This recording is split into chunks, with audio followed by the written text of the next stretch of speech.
Good morning, everybody. My name is Flick Manning, and I am a multicultural ambassador of the Mental Health Foundation Australia. Now, we begin today's proceedings by acknowledging the traditional and original owners of the land, and I pay my respects to their elders, past, present, and emerging, and of course extend this same respect to any people of Aboriginal, Torres Strait Islander, or First Nations backgrounds that may be here with us today. I also acknowledge that I am coming from the land of the Wurundjeri people of the Kulin Nation today. Thank you all and welcome. On behalf of the Mental Health Foundation Australia and our chairperson, Mr. Vasan Srinivasan, I would like to welcome and thank each and every one of you for attending our Food and Mood Forum today.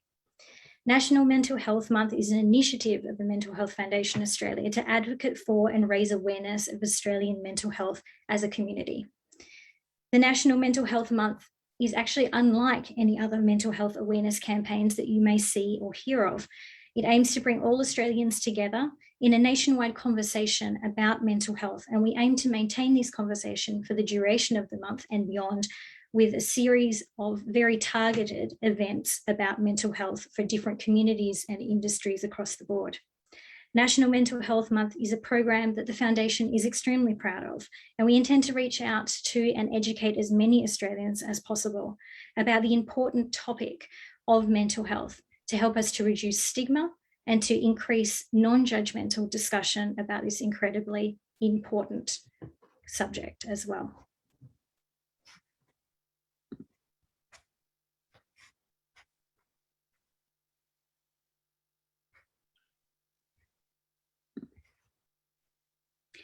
This year, the theme of National Mental Health Month is post-pandemic recovery, challenges and resilience. I'm sure that we can each and every one of us acknowledge that as individuals and as communities, we've all faced unprecedented challenges because of the COVID-19 pandemic.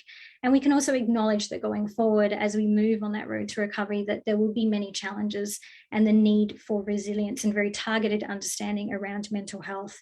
And that's why, with this theme in mind, we intend to extend our campaign even wider than previous years, with events planned to embrace many different community groups and people of all ages as we move on that road to recovery.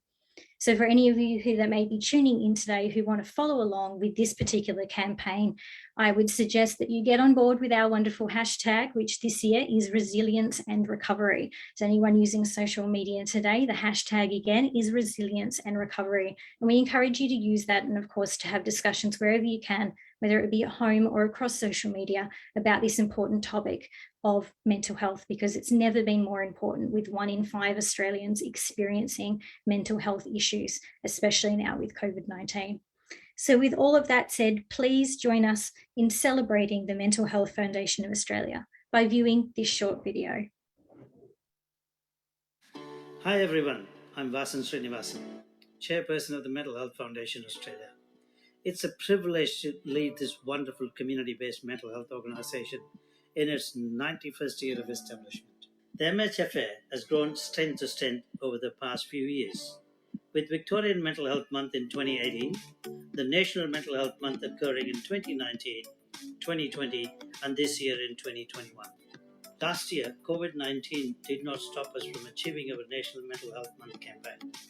I'm proud to say we successfully shifted many events to a virtual platform, very much being able to pursue our objectives of raising awareness and advocating for better Australian mental health. Our primary aim is to reach out to and educate as many Australians as possible, to help reduce stigma and to encourage constructive and non-judgmental dialogue on Australia's critical mental health issue.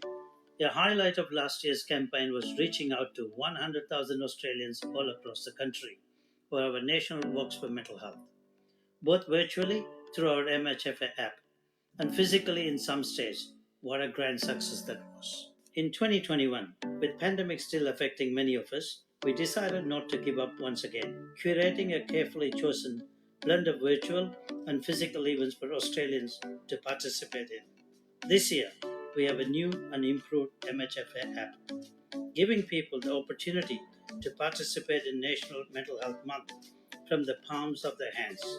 This year, theme is mental health and post-pandemic recovery challenges and resilience. Mental Health Foundation Australia is proud to partner with Australian technology business DB Results and take up the well-being app Am I OK? To support our members, enabling individuals to regularly check in on a private and secure platform and ask the question, Am I OK? Am I OK also alerts the user when it's time to seek outside help. We thank DB Results for this opportunity to promote well-being and early intervention. This year, we have launched a special initiative, the Mental Health Appeal on the 10th of October, our World Mental Health Day. Through this, we aim to raise funds for the development of a course promoting life and safety in young people. At the MHFA, we pride ourselves in making sure all our programs are for the community and powered by the community. We have a vast growing network of multicultural ambassadors, youth ambassadors, and future leaders who further the community voice in promoting mental health and well-being. Our multicultural network has inspired our educational and multicultural webinars as an initiative to assist individuals cope with success during the pandemic. I would like to take this moment to thank our board directors and patrons, scientific advisory committee members, our wonderful staff, multicultural and youth ambassadors, future leaders, MHFA members and major sponsors for their continuous support to our organization as we continue to work to deepen understanding of the importance of mental well-being and educating the community. Let's work in solidarity for the benefit of our mental health. Thank you, Australia. Hi everyone, I'm Well done to everybody involved. I'm sure that it fills everybody with great pride that's involved with the organisation to see that amazing video and what we've certainly achieved in unprecedented times. We thank, of course, everybody for their support in doing so. Now, I'd like to invite our first amazing speaker, Ashok Ashok has over 29 years of industry experience across telecommunications, financial services, logistics, energy, utilities, and service industries. Ashok is a Vice President and Regional Head of Delivery and Operations for Australia and New Zealand for Infosys. Ashok is also a Scientific Advisory Committee member of the Mental Health Foundation Australia. Infosys is a corporate partner of the Mental Health Foundation Australia, and we were supposed to have this event at their venue this year, but alas, of course, we are virtual once again. Nonetheless, we are extremely thankful for their support. So please join me in welcoming Ashok. Thanks very much, Flick. Hopefully I'm audible. Look, I would like to congratulate Mental Health Foundation Australia on its glorious 90 plus years, I think 91st year journey, and amazing work being done under Chair Vasan Srinivasan, Co-Chair Jim Goodin, and the MHFA board.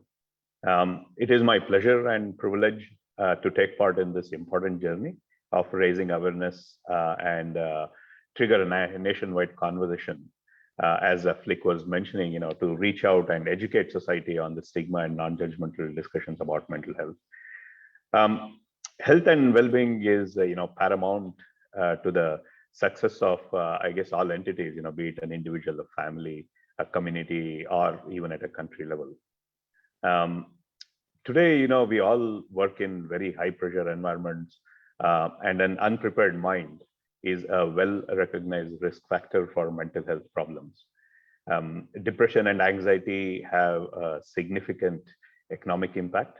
The estimated cost to the global economy is somewhere around, US $1 trillion per year in lost productivity.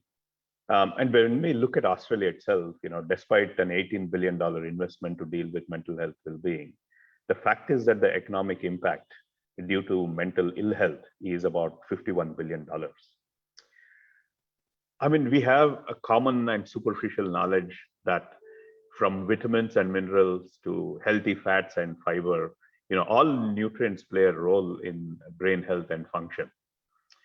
Following a healthy pattern of eating is linked with better stress management, improved sleep quality, increased concentration, and I guess, in general, better mental well-being.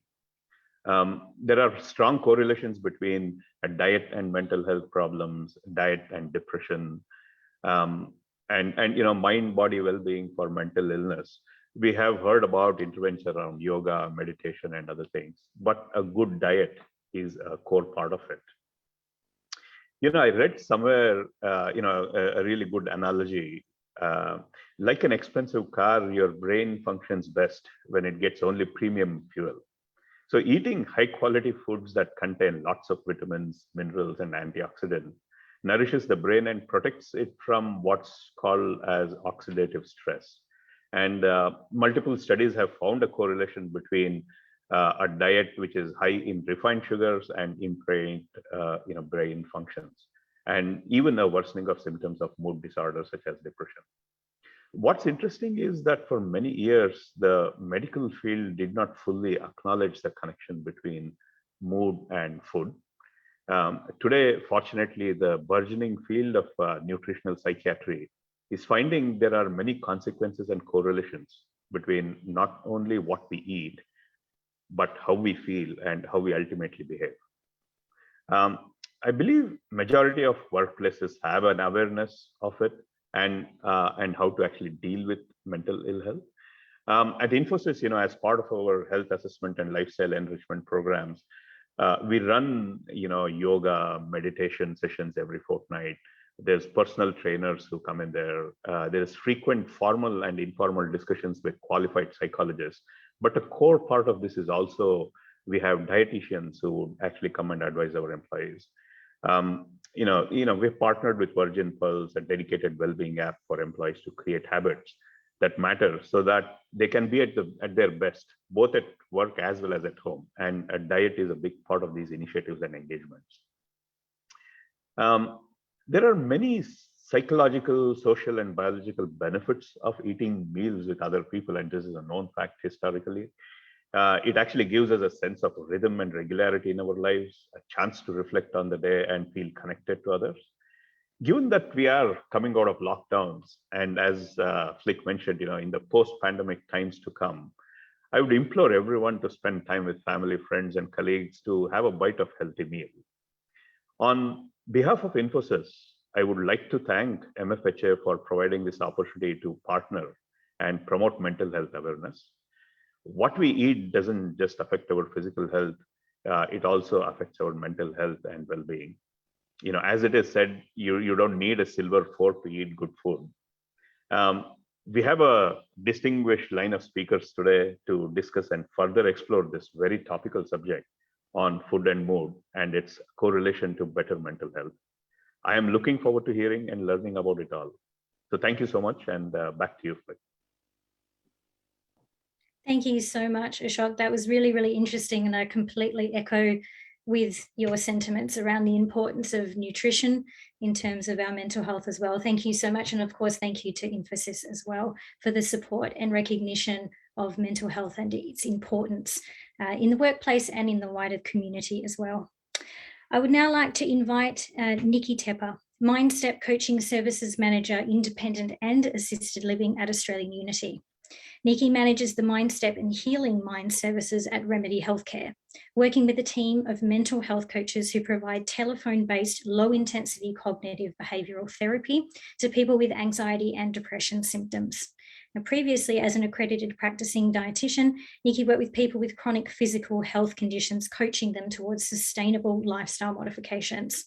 Nikki is passionate about empowering people to improve their physical and mental health, both in the present and into the future. I'm very much looking forward to what Nikki has to say. I'm sure we're all going to learn a lot from Nikki. So please join me in welcoming Nikki. Thank you. Thanks so much, Flick, and thank you everyone for having me. I too would like to start by acknowledging the traditional owners of the lands on which we're meeting. For me, that is the Wurundjeri people of the Kulin Nation, and pay my respects to their elders past, present and emerging. I'd also like to take a moment to recognise the great work of the Mental Health Foundation of Australia and their important efforts in the mental health space. Mental Health Month, held in October each year, really gives us an opportunity to raise awareness about mental health and wellbeing. I was really glad to be asked today to speak with you all about the relationship between food and mood, a topic that's of great interest for me. I'm here representing Remedy Healthcare, a subsidiary of Australian Unity who sponsor Mental Health Month. Remedy Healthcare provides services Australia-wide. We aim to improve the health, well-being and quality of life for every person that we care for.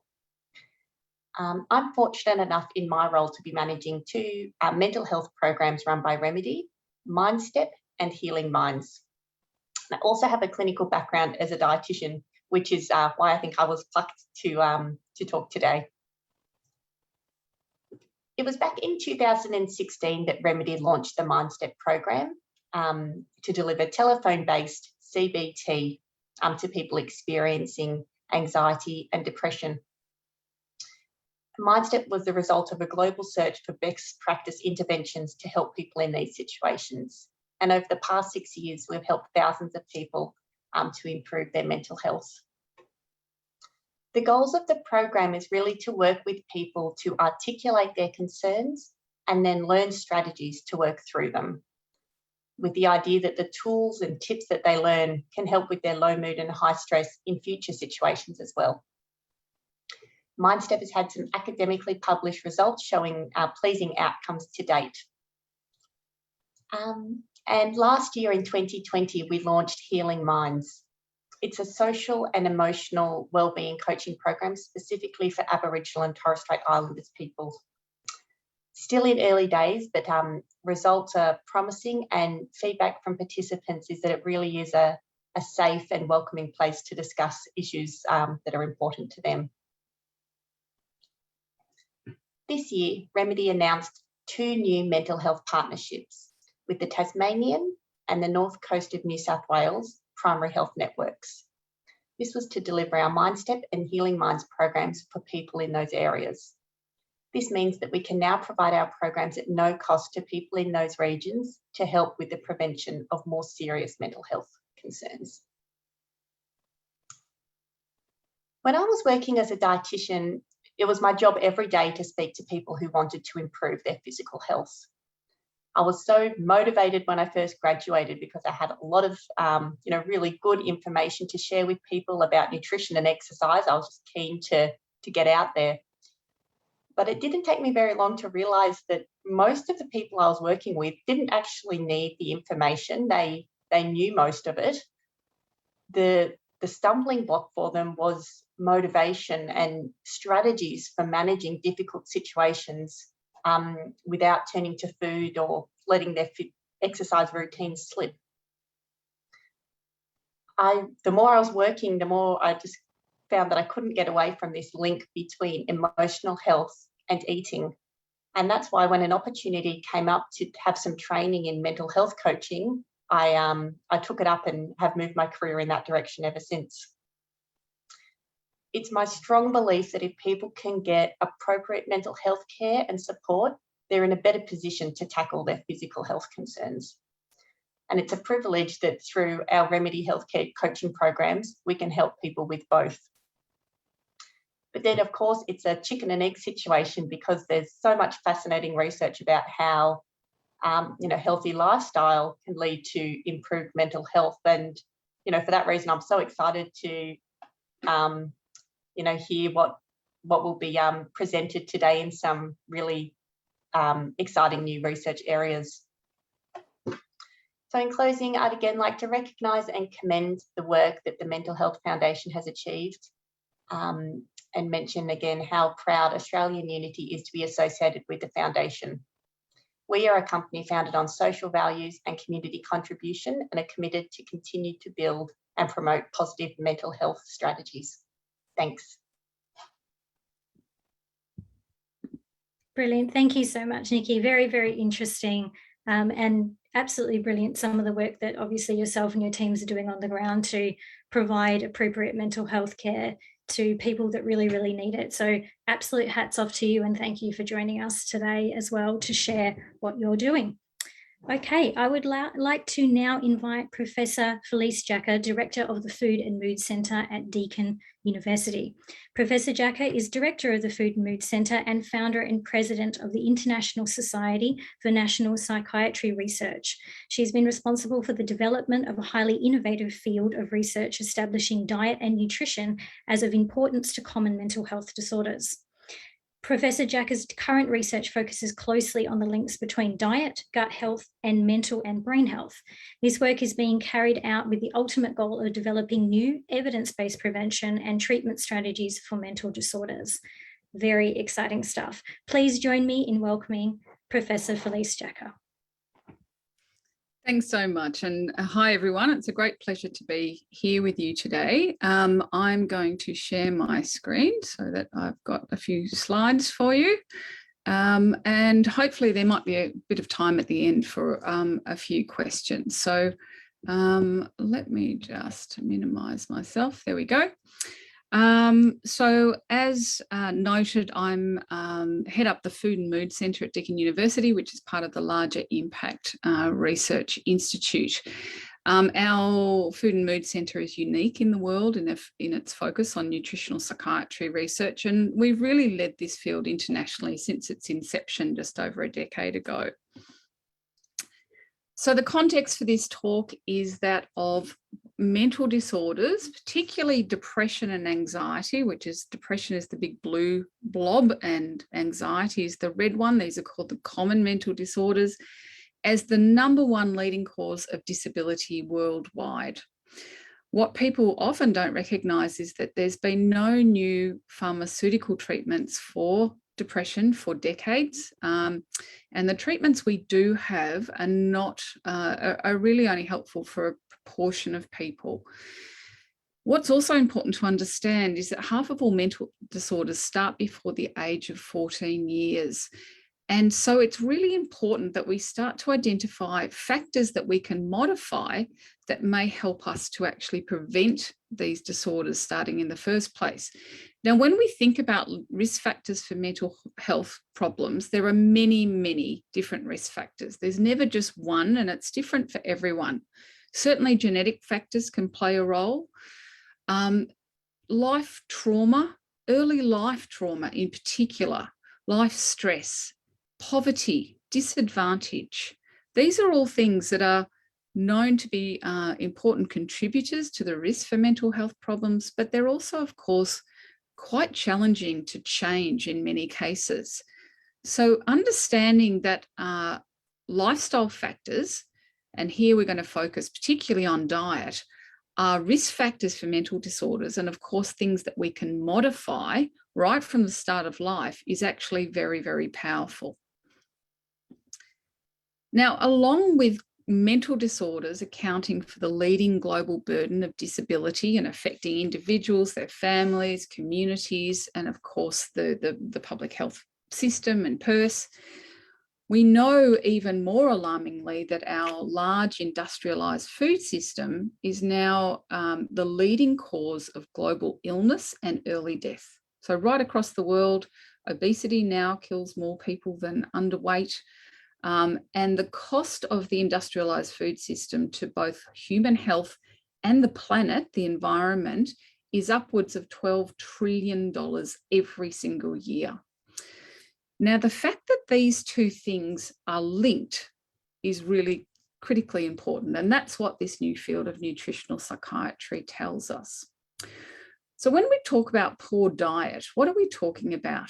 Generally, diets that are low in vegetables, fruits, whole grain cereals, beans and legumes, things like chickpeas and lentils and things like that, nuts and seeds. So these are all the plant foods that are very high in fiber, polyphenols, thousands of different compounds that interact with our health right the way throughout our body.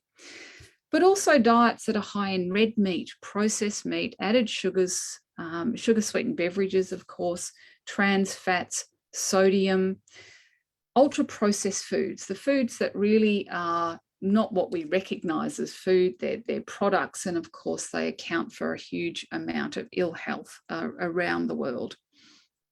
When we look at just in Australia, Very, very few people eat according to the dietary guidelines. Almost nobody gets the amount of vegetables and legumes that they need per day. In fact, in Australia, less than 0.5% of children consume the recommended intake of vegetables and legumes. This is a major problem.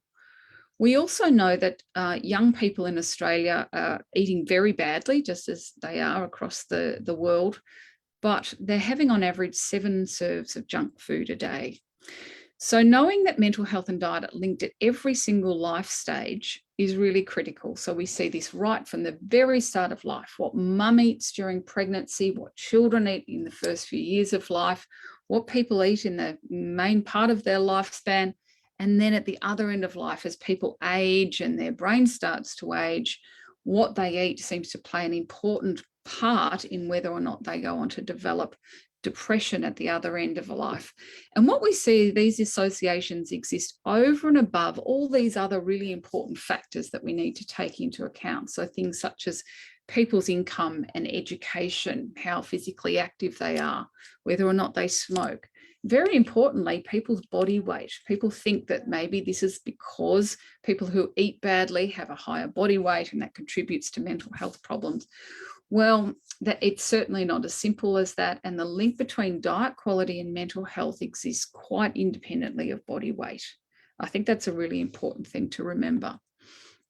So what we have now is a huge body of research from right across the world telling us that the quality of the diet we eat every day is relevant to our risk for, in particular, depression. And there are fewer data in anxiety, but we also see this as well. So whether you're in Japan or China or India or Australia or America, if you have a diet that's higher in those foods we talked about before, plant foods, unprocessed foods, healthy fats, fiber, etc., and lower in those junk and processed foods, you're about 30% less likely to develop depression, independent of every other thing that's going on in your life. That's on average. So that's a really important understanding. We also know that these two things are quite independent of each other. So if you're getting lots and lots of great quality food, but you're also eating lots of junk food, that seems to be a problem. Similarly, if you're not eating much in the way of Macca's and Kentucky Fried, but you're also not having much in the way of fruits and vegetables, legumes, fiber, that also seems to be a problem. So that's really important to understand as well. As I said, this is important right across the lifespan. When we think about young people, the average age of onset for depression is around puberty. Now, we've seen over and over again in our research that even when you take into account really important family factors, kids, even young adults who have young adolescents, 11 to 14 years in this particular study, from right across Australia, wide range of socioeconomic backgrounds, those who have healthier diets have better mental health. Those who have more of these junk and processed foods have worse mental health. We've seen this in many different studies. So common observations, as I said before, traditional whole foods diets, they may be Mediterranean style, they might be traditional Nordic diets, traditional Japanese diets, traditional Chinese diets, high in plant foods, things that are unprocessed, are associated with reduced risk for mental disorders, particularly these common mental disorders, depression and anxiety, whereas Western style diets are associated with increased risk. And this seems to be prospective. It's not a matter of people eating badly because they have a mental disorder, although that certainly does play a role, but it's the other way around. People who eat poor diets are at greater risk. I don't know if anyone's watching the new Michael Mosley television show at the moment. I think it's so fascinating, and it really gives you an insight into what can be achieved in a very short time frame with a change of diet. But what we also know is now if you take people, even with quite severe clinical depression, and you help them to improve their diet, it has a profound impact on their depression. And as I said before, we've had no new treatment for decades. So this is a critically important understanding. Our SMILES trial was the first to test this question. If I improve my diet, will my mental health improve? We recruited people with moderate to severe clinical depression, and we half of them saw a dietitian for 3 months who helped them to achieve that healthier diet, increase the healthy foods, decrease the unhealthy foods. The other group saw someone for social support, which we also know is a really helpful thing for people with depression.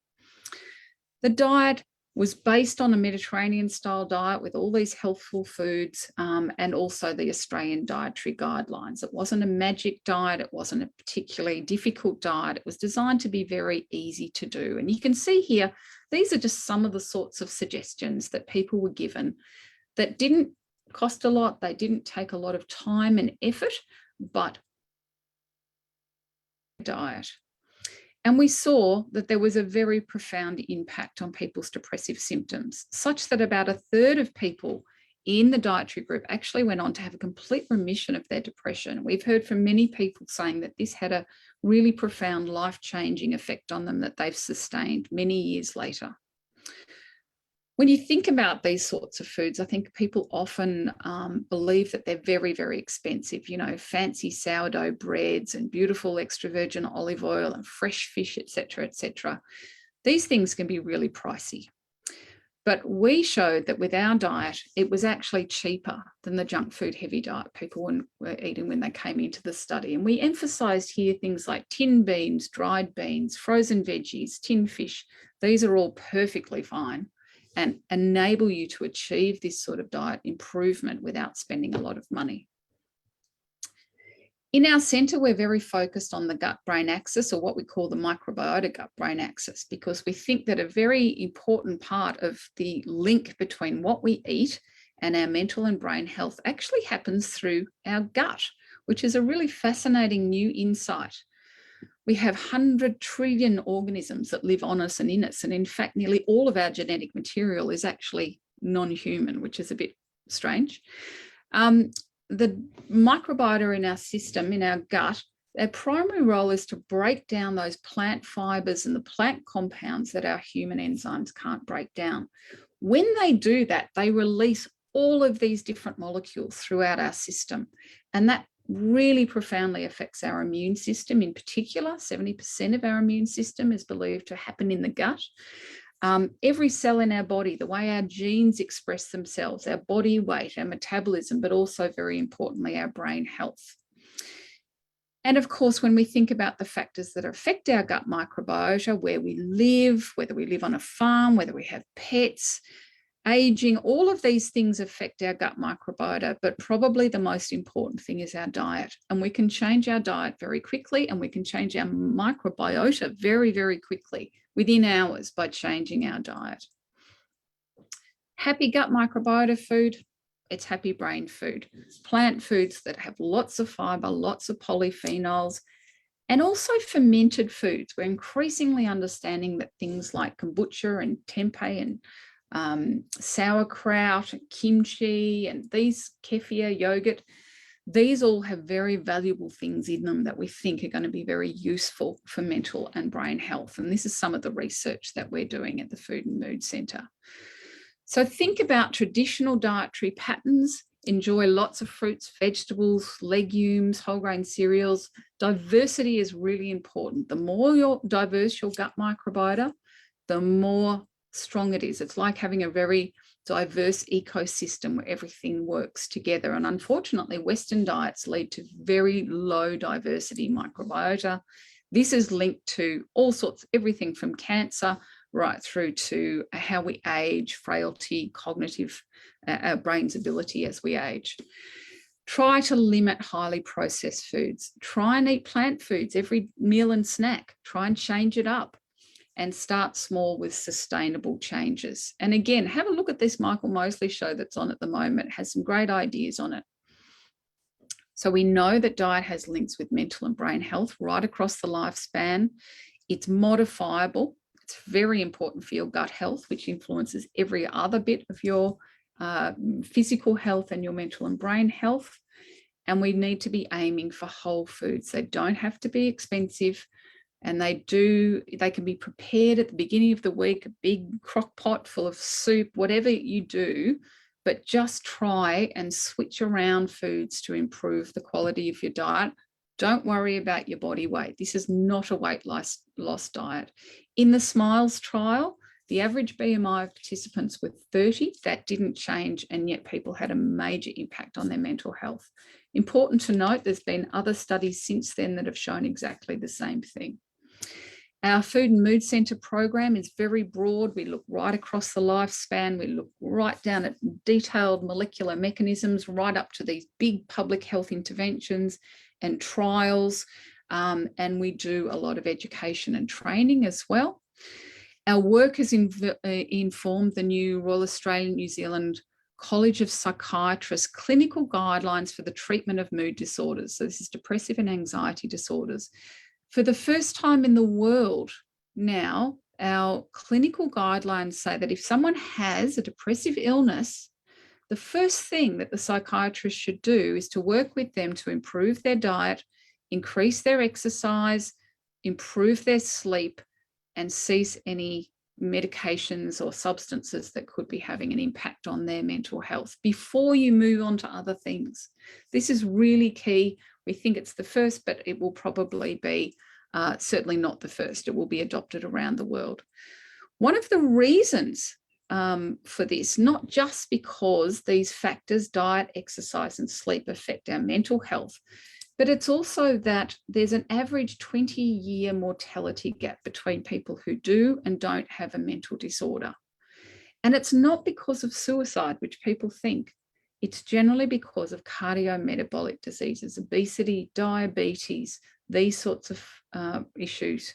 So that's the other reason why it's so important to focus on lifestyle as the basis of our physical and mental health. Our Food and Mood Centre initiated an international task force that's developing international clinical guidelines for the use of lifestyle medicine, which is diet, exercise, sleep improvement, smoking cessation, in mental health problems. So we expect that these will be adopted across the world. The work that we do has an international impact. Our free online course in Food and Mood has so far enrolled more than 70,000 people from more than 170 countries. It's one of the top free courses in the world that can be accessed through our website if you're interested. If you want to know more about this, this is the first book I published in 2009 about nutritional psychiatry and what we know so far. And if you want something that's a bit more accessible, immediate, and fun, my husband and I published this book last year called There's a Zoo in My Poo, and it's about gut health and how you might improve it, written to empower kids to make healthy food choices, but also their parents, grandparents, teachers, etc. So thank you for having me. I hope that you've enjoyed this. Please do head along to the Food and Mood Centre website if you would like to know more about it. And yes, that's me for now. You're on mute, Flick. Sorry, I can't hear you. Thank you very much. I was so excited by what you were talking about. I completely forgot to actually click the button. That was absolutely fascinating. Thank you so much, Professor Jacob, for sharing. And I've been told that there's actually a token of gratitude has been sent your way to say thank you as well for your participation today. So that should be coming to you very, very shortly. Okay, I would like to now invite Janet Lowndes, Director and Principal Psychologist at Mind Body Well, to join us. Janet is a therapist with over 25 years of experience providing counselling, training and consultation. Her professional practice includes psychological counselling, meditation training and yoga therapy. Janet has a long history of working independently and in a variety of organisations in the mental health field. She formed Mind Body Well in 2012 as Director and Principal Psychologist. Janet's professional practice is focused on working with people addressing aspects of their lives affecting health and well-being. This includes eating disorders, body image concerns, depression, and anxiety. Please join me in welcoming Janet. Thanks so much, Flick, and thank you to the Mental Health Foundation of Australia for the invitation to be with you all today. I'm hoping you can all see and hear me okay. I'd like to also begin by acknowledging the Wiradjuri people of the Kulin Nation, the land on which I'm speaking to you from today, and to pay my respect to their elders past, present and emerging. And I'd also like to acknowledge that sovereignty has never been ceded. So I guess the perspective that I'm coming to you with today is one that's very much about the main area that I work in now and the focus of our practice at Mind Body Well, which is about eating disorders. And when we're talking about food and mood and the impact of food on mental health, I think it's also really important to consider that this isn't a one-way relationship, that there are also big impacts on the way people relate to food and their bodies and eating behaviours that are big impacts of that can come from mental health conditions such as eating disorders. So there is really a two-way relationship, and I think this is a really important acknowledgement. So I'm just going to share my screen. I do have some slides ready.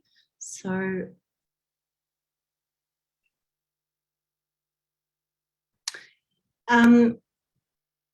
So given I'm going to be talking to you particularly about this perspective of eating disorders, I guess it's a slightly different lens on some of the conversation that we've been having. And I was really pleased to hear in Felice's presentation prior, the importance of recognising that the focus needs to not be on weight, but rather to be on well-being and nourishment and how we take care of our bodies and our minds through our eating behaviours.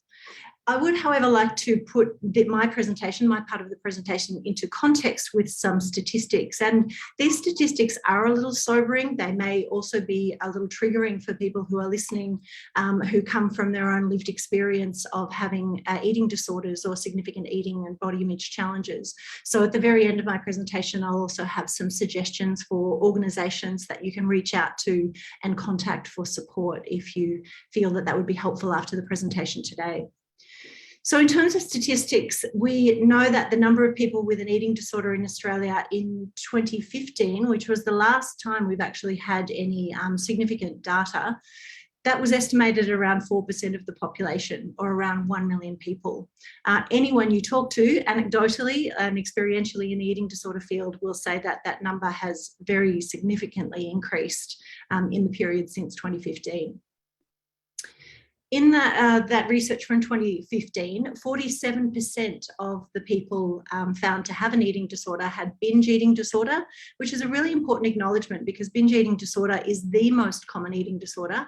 However, it's often overlooked and often misunderstood in even in healthcare settings. So it is important that we have more focus and more awareness on binge eating disorder. 12% had bulimia nervosa and 3% had anorexia nervosa, and 38% had other eating disorders, which usually means they're eating disorders which don't fit specifically in a particular category. When combined with disordered eating, the estimates in 2015 were around 16% of the Australian population. I think the concept of, or the term disordered eating can be a hard one to understand, but really I think it's important to think about our relationship with food and eating on a continuum. And very few people live up the end of the continuum that says, I have no complications, no challenges with my relationship with food and eating. Most of us exist somewhere along that continuum, and we move around that continuum. And the evidence over the last year and a half with the pandemic suggests that many people have had more significant experiences of disordered eating and eating disorders in the last year and a half. So that brings us to what's happening now. So the pandemic, of course, has exacerbated eating disorder presentations. I'm sure if you've watched the news, you've seen there's been a lot of recognition about this, thankfully, the recognition of the need for more accessible treatment services for people with eating disorders. The National Mental Health Commission did some research at the end of 2020. So as you all know, especially those of us in Melbourne, 2021 has been rather challenging as well. So this was, however, at the end of 2020, there was a report of a 25 to 50% increase in the diagnosis and treatment of eating disorders since the beginning of the pandemic, including a significant increase in eating disorder presentations, an increase of up to 50% at public hospitals. So as I mentioned, that was just at the end of 2020, and anecdotal evidence suggests that these numbers have increased even further in 2020. So from my service, we're a team of psychologists and dietitians all focused on providing eating disorder therapies. Pre-pandemic, our waiting time for any of our therapists used to sit at around 2 to 3 weeks. It's now probably more like 3 to 6 months. Which is representative actually right across the treatment setting for people with eating disorders, and is of course very concerning for people accessing treatment and care. So while the demand has increased for all mental health services, this has actually been the most significant for people with eating disorders. And so we're seeing a particular spike in this area of mental health concern. So why, I guess, why has the pandemic significantly increased or impacted on people with eating disorders? So these are my experiential suggestions and also thoughts coming from others working in this field. Firstly, the increase in social isolation. Especially for many of us who've experienced very long periods in lockdown, the social isolation can tend to compound and impact on many mental health conditions. And in many ways, I think the pandemic has actually exacerbated risk factors and tendencies that have been there for people prior. We have an increase in stress levels and also other co-occurring mental health concerns, which can also increase the risk of an eating disorder. We have reduced access to healthcare services, particularly mental health care and particularly eating disorder treatment services. Most of us, probably all of us, have had significant changes in routine and structure. So for many people, their relationship with food and eating and their eating behaviours become very tied to their routines and systems and structures throughout the day. So when those routines and structures are out the window, as they have been in lockdown, those changes can also create disturbance to our eating patterns and routine, and also other things like our sleep and activity patterns as well. We've had some changes in food availability, but even more so, we've had a lot of perceived changes in food availability. So sometimes if people have significant anxieties around food and around food availability, then the perception that those foods may not be available can actually also really contribute to eating disordered behaviours. This, I think, is very important, that we've had increased exposure to weight stigmatizing messages, which can really trigger unhelpful dieting behaviours. So it's very hard to turn on the television or scroll through social media without seeing some commentary that encourages people to feel dissatisfied with their body and suggests that weight loss will be the answer. There are many, many problems with, I think, that narrow view. And what is really important is that rather than focusing on weight and shape, is that we instead are focusing on well-being and vitality and energy and nourishment and all of the other things that Felice mentioned in her presentation as well. So we do know from multiple sources of research in eating disorders that an increase in focus on weight and shape, which really contributes to this sense of body dissatisfaction, and weight loss dieting behaviours, so that's dieting with this real focus on weight loss motivation, can trigger disordered eating and eating disorders. So my very strong suggestion is that this is, it's very important that we don't take a narrow weight loss dieting view, but instead that we focus on our physical and mental health and the two-way relationship between our minds and our bodies. So I'm a Health at Every Size practitioner. The Health at Every Size approach, if you're interested, I'll show you the website address on the next slide. Health at Every Size is an approach that really highlights the importance of focusing on health-related behaviours as opposed to weight loss. So when we focus on health-related behaviours, we're really thinking about being weight inclusive. So recognising that actually bodies exist in all different shapes and sizes and all the way across the spectrum, and that you can't tell somebody's health purely based on weight. So the Health at Every Size approach suggests that it's very important to focus on enhancing our health, to eat for our well-being, to move for a real focus on life enhancement and wanting to feel good in our bodies, and also the importance of respectful care for people in diverse bodies. And that means diverse body sizes, diverse gender and sexual orientations, diverse cultural backgrounds, all kinds of body diversity. The reality is we come in all different shapes and sizes, and the Health at Every Size approach really respects and acknowledges that. So it's very, very weight inclusive. I won't go into these 5 points in detail. You can see these on the Health at Every Size Australia or HAYS Australia website. And you can also on that website search for a HAYS practitioner if you're looking for a psychologist or dietitian or other allied health or medical practitioner who operates from this perspective. And those 5 aspects of Health at Every Size, as I mentioned in the previous slide, are really about acknowledging the importance of focusing on health-related behaviours as opposed to this preoccupation with weight and shape, which for many people can be the very thing that can lead them in the direction of increased risk of eating disorders. We also know that eating disorders can occur in people of all different shapes and sizes, and it is very important that we recognise that that eating disorders are, you saw on one of the earlier slides, that only 3% of the people with a diagnosis of an eating disorder back in 2015 in Australia, only 3% of those people were diagnosed with anorexia nervosa. So actually there are multiple different types of eating disorder presentation, which is really important to acknowledge and recognise. I'm just going to mention a couple of points from this approach, which some of you might be interested in if you're looking for an alternative to dieting, to weight loss dieting. And this approach is about intuitive eating. And there's a wonderful book called Intuitive Eating, which you can find. You can also see more information on the Intuitive Eating website. And the intuitive eating approach talks about these 10 pillars or foundations of intuitive eating. Things like rejecting the diet mentality. So rather than focusing on these quick, short weight loss diets that promise results, that instead we actually focus on a longer term prioritising of our health and well-being, which is much more integrative and holistic rather than being a sort of short-term quick fix idea.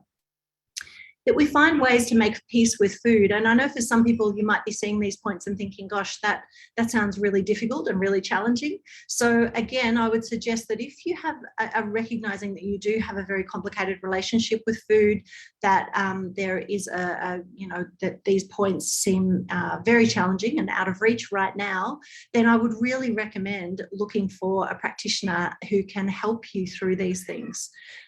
Because these are, for some people, these are natural and more straightforward than they are for others who may have had a more complicated relationship with food throughout their lives. The second lot of the 5 points that I'll just put up there briefly for you to have a look at. I think there's really important things here also about respecting your body and acknowledging that, actually a meditation practice I suggest to a lot of people right now with a lot of body image distress is to really put your hand on your heart and be grateful and thankful to your body for doing everything it can to get you through a global pandemic. The reality is we've all been through a lot and are continuing to go through a lot. And if in that process we've gained a couple of kilograms, I think it's really important that we don't let that be the dominant focus as we come out of lockdown, but instead that we focus on honouring, respecting, being grateful to our body and focusing on how we can take care of it and how our bodies and minds can work together to enhance our well-being and to help us feel better in the world. The point 7, I think, is particularly important about coping with emotions with kindness. So, of course, as a psychologist, a lot of my focus working on with people is around the way we cope with emotions. And eating is a very common way to cope with challenging emotion, very, very common, accessible way to cope with emotion. And there's also nothing wrong with that. It is okay to sometimes eat for comfort. However, the challenge is if it is our only source or our only coping strategy to deal with challenging emotions, then that can actually lead to other problems. So it's really more about looking at broadening our emotional coping range and having other ways that we can also take care of and respond to our emotional distress. This image is meant to be a seesaw. I'm not sure if that's very clear from the picture, but one of the things I also, just to mention briefly, I like to speak to people about in therapy is the importance of balancing a relationship between pleasure and nourishment. So these are the two main reasons that we eat. We eat for pleasure, that food is a wonderful and accessible source of pleasure. It's really important to eat foods that we enjoy and to have a relationship with food where we allow ourselves to enjoy food. And on the flip side, it's also important that we eat for nourishment and that we give our bodies nutrients and things that it needs in order to be and to feel well. So if we think about this seesaw, what I often suggest to people is, of course, the seesaw will move a little. Sometimes we're eating in a way that is more focused on a particular meal or something that we're eating purely for pleasure. And sometimes we're focusing a little more on our nourishment and the planning according to our nutritional needs. And the seesaw moves according to what's happening in our life, our lifestyle, the world around us, and the activities that we're engaged in. I think where this becomes problematic is if the movement of the seesaw is too extreme and very all or nothing in terms of that we're eating purely for pleasure or purely for nourishment. We can sometimes see these very big extreme changes in people's eating behaviours. So my suggestion is that we all focus on both of these important and wonderful aspects of our food and of our relationship with food. And again, if you're looking at that and thinking, gosh, that sounds very, very difficult, then I'd be suggesting that finding a wonderful dietitian who can really help you in a non-diet way focus on addressing the relationship with food so that you can enjoy both nourishment and pleasure from the things that you consume. It is also really important that we recognise the useful focus on well-being rather than weight. Sometimes I think we have the wrong W that we focus on in a lot of our cultural conversations about bodies. So rather than focusing on weight, which there are many, many different ways that people can change their weight, and many of those can actually lead to poor health. So sometimes people adopt very severe weight loss dieting behaviours, which, yes, can reduce weight in the short term. However, we know that weight loss dieting usually leads to weight rebound. And for most people, they gain the weight that they lost and more after significant weight loss dieting. And instead, what's really important is that we focus on our well-being. We focus on how we want to feel physically, psychologically, socially, and spiritually. Spiritually, really, in terms of our sense of meaning and purpose and what's important to us in our lives. So focusing more on well-being and nourishment on that really broad level, and that two-way relationship between the mind and the body, I think will be very helpful for all of us. So lastly, I mentioned that if you're finding any of this content triggering or challenging and you're aware that you could do with some extra assistance, the two peak bodies that I recommend that you can contact, the Butterfly Foundation are a national organisation. They have a national helpline. So wherever you are in Australia, you can reach out to the Butterfly Foundation and speak to someone there for support or for referral advice. And if you're in Victoria, the organisation that you can contact is Eating Disorders Victoria. I'm a member of the board of Eating Disorders Victoria, and I would really like to acknowledge the wonderful work that they do in this space. And there are other state-based organisations, depending on which state in Australia you're in. But if you're not sure who your state-based organisation is, then I recommend contacting the Butterfly Foundation, who are a national organisation.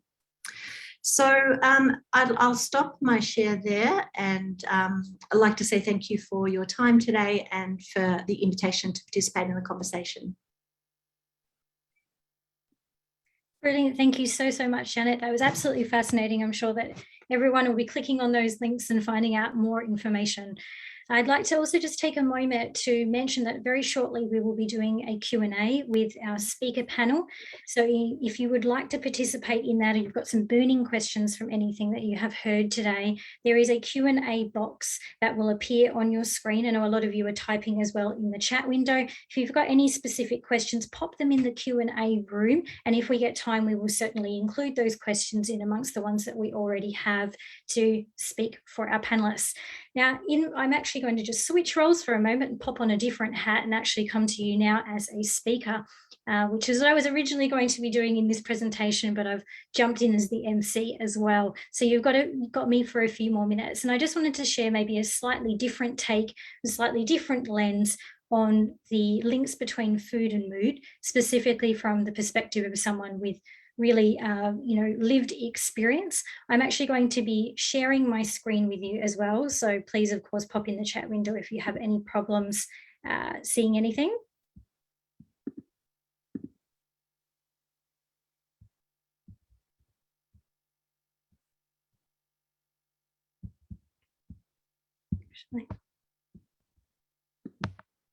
Actually, I don't think I have the ability to do that, unfortunately, because of my hosting privileges. So I'm just going to talk to you a little bit about what I was going to share in my presentation today instead.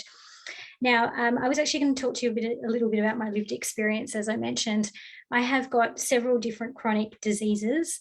Some of them are invisible, some of them are visible. I also have a number of different mental health disorders. But in addition to that, I actually also work as a speaker, and I'm an author of a book that recently came out called Living Human, which is about sustainable strategies for invisible illness in particular.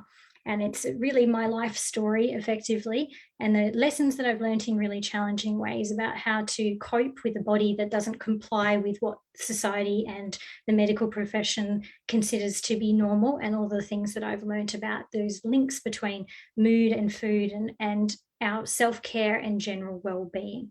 So I wanted to touch on a little bit of that and also talk to you a little bit about some of the steps that you could potentially take yourself going forward to improve your own self-care.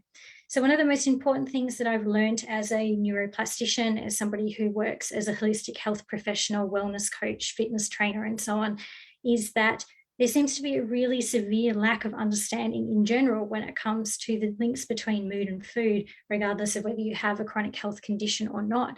But in my work with people with chronic health conditions, I found that it's exceptionally important to have an education and some skills around how to eat correctly, what to eat, how to prepare it for yourself in order to get the best quality of life that you can.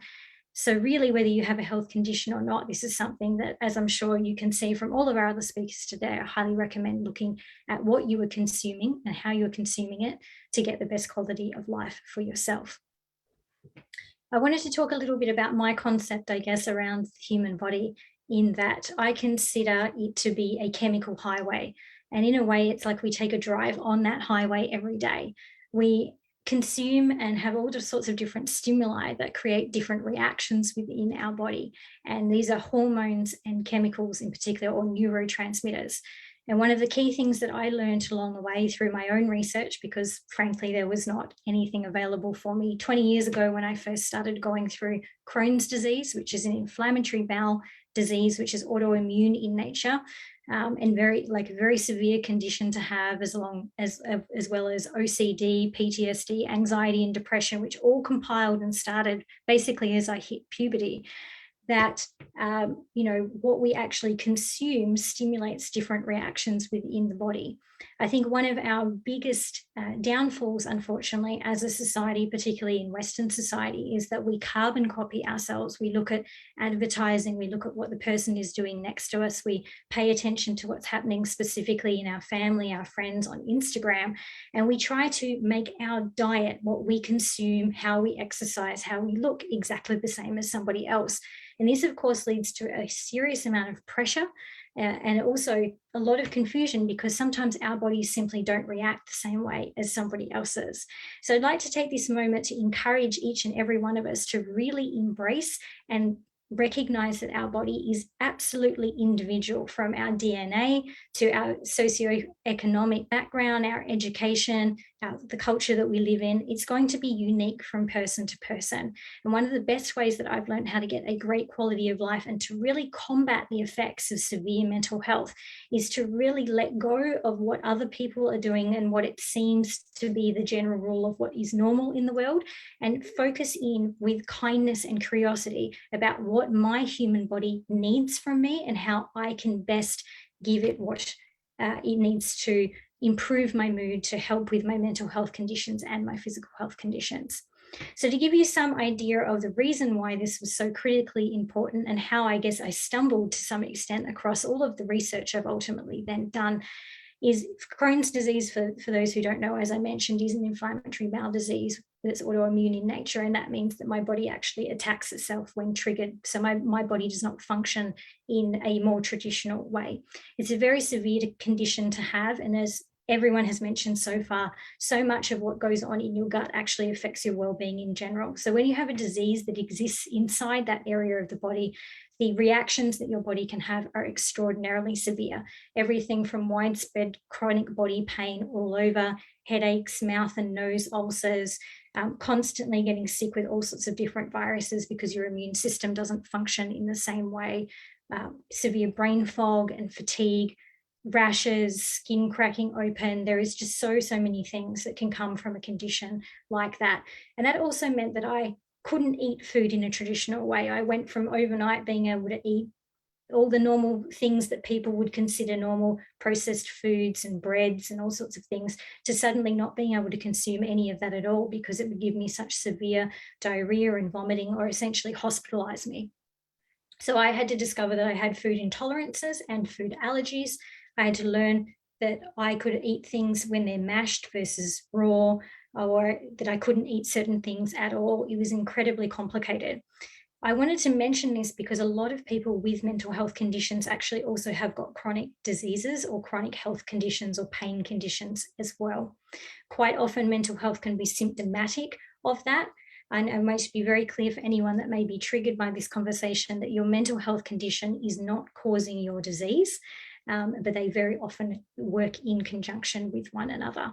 And so if you can imagine what it's like to be in widespread pain and unable to eat, and then also be having experiences of things like OCD, depression and anxiety, having suicidal thoughts, you can imagine how low I was at the time that all of this first came about, and how critically important it was for me to learn how to survive in the world by looking at what I was consuming, because frankly, there was simply no help available to me at that time from the health industry.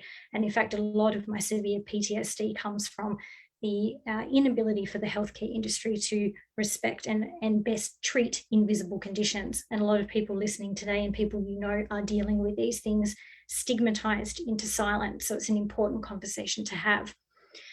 What I started to learn how to do very early on was to look at the food I was consuming and the reaction that my body was actually giving to it, beyond simple things like, is my body in pain, or am I having diarrhea or vomiting, for example, but starting to really track and look at every type of reaction that I could possibly be having from that food or that drink that I was consuming. I very quickly worked out that these were triggering neurotransmitters or hormones, different kinds of chemical reactions in the body. And that is why I was having certain emotional reactions to things.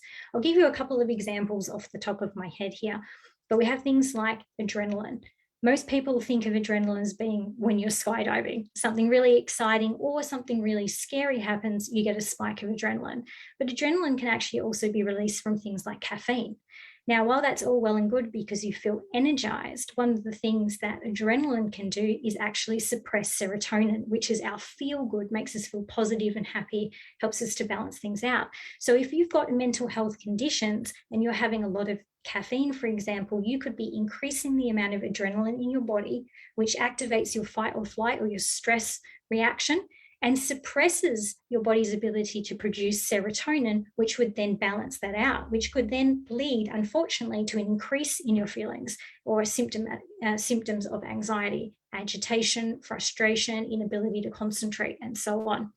You have other things like dopamine, which is the hormone or the chemical that is basically associated with the reward center of our brain in particular. And dopamine actually comes from when we're eating food. So when we eat, it is released, but even more so when we're eating things like dairy products. So if you've ever wondered why you're sitting down with your cheese tray on a cheese and wine night and you seem to be completely unable to stop eating the cheese, it's not just because the cheese is tasty, it's because it's actually hitting that dopamine button and it's triggering it again and again.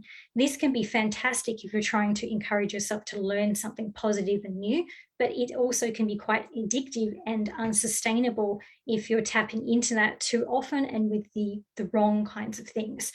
So there's no one chemical that is good or bad. They're all there for a reason. Of course, you've got other things like oxytocin, which is our love hormone.